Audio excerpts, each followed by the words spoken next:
Welcome back. So before we went on break, you're seeing your tweet on the screen. Before we went on break, there was a tweet I quoted where he said, was the bailout fund absolutely necessary? So let's begin with that, gentleman, as we continue. So, gentlemen. Well, my brother actually also was trying to allude to that by saying it was actually not necessary.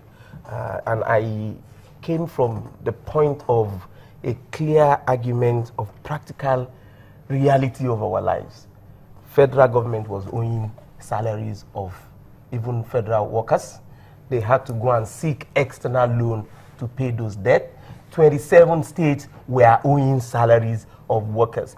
Like I said, the Constitution has said the primary purpose of government is the welfare and security of the people. It is impossible to have continuously allowed people stay in states, especially in states where it's more like a civil service state. And in those states, not only the nuclear family depends on a civil servant, even the extended families depends on them. The markets in those places depends on the civil servants. So where the salaries of civil servants are not paid, economy of many of those states practically shuts down. So it became inevitable that there must be an intervention.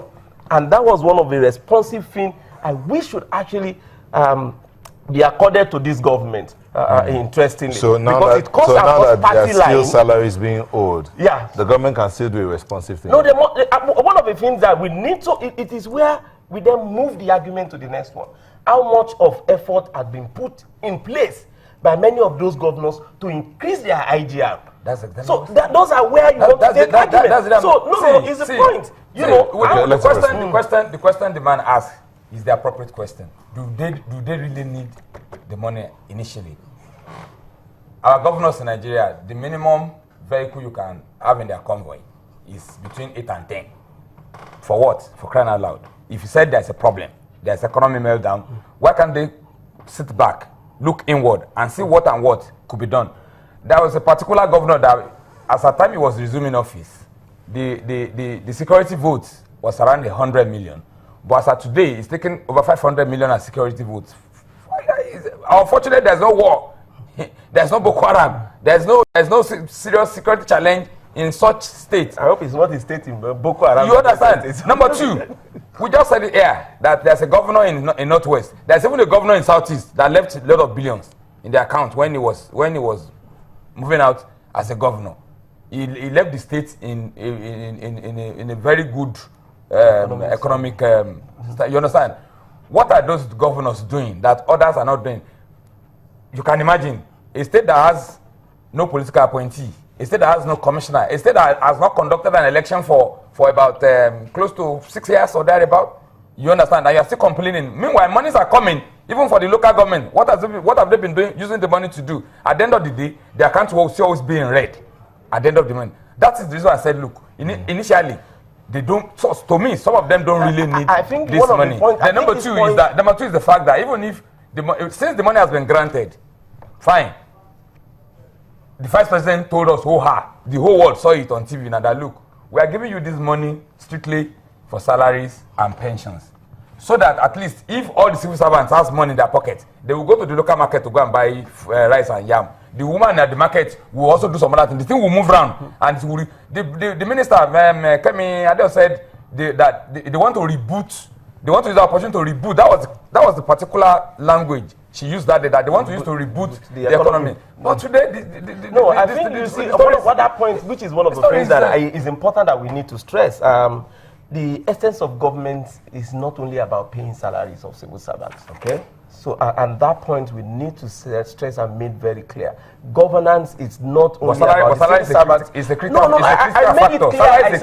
I made it clear earlier, and I said that also forms part of the welfare and security of the people. Yeah. So we must understand the fact that there are challenges in terms of meeting up with salaries does not necessarily mean that the governments are not doing things. I know of states that have judiciously, if you want to put it at that, who have touch the lives of the ordinary people without necessarily talking about just mere salaries. We have quite a number of them that cuts across the country, and then you can pick on some of them who, for 4 years in office, never implemented, even tarred a kilometer of road. Yeah.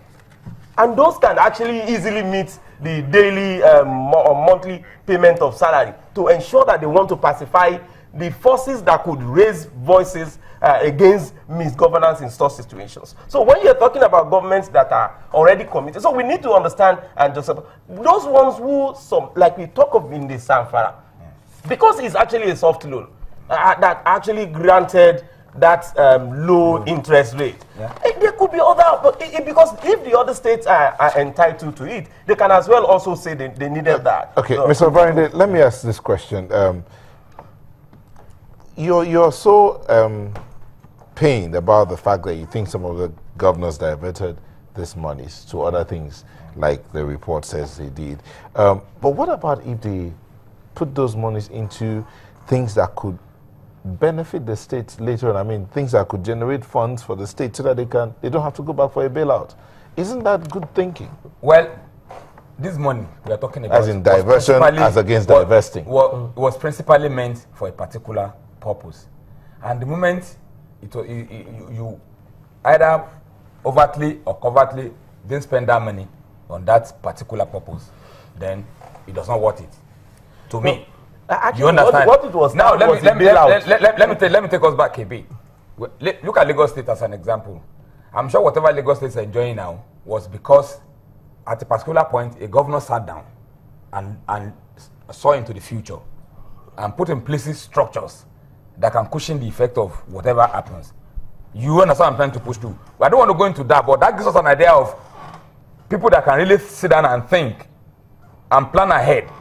The slide in oil or Nigerian economy does not really start yesterday. It's, around 2013 or 2012, 2013, that thing has started rearing its ugly head. That was when they were still cushioning. Many of the states were still cushioning even at that point. And I expect, but it came to the head by 2014 and 15. Mr. Suraj, even banks will not borrow them money again. I expect that a commissioner of finance was supposed to be an expert. When you see that the way your state is going is not going to be too good for you in the future, you expect to call your principal and alert him that, look, Oga, this thing is not going to, it might not go the way we are projecting. So there should be a short-term plan, and there should be a long one, that in case it happens this way, these are what we should put in place. But like I said, all commissioner of finance, most of them,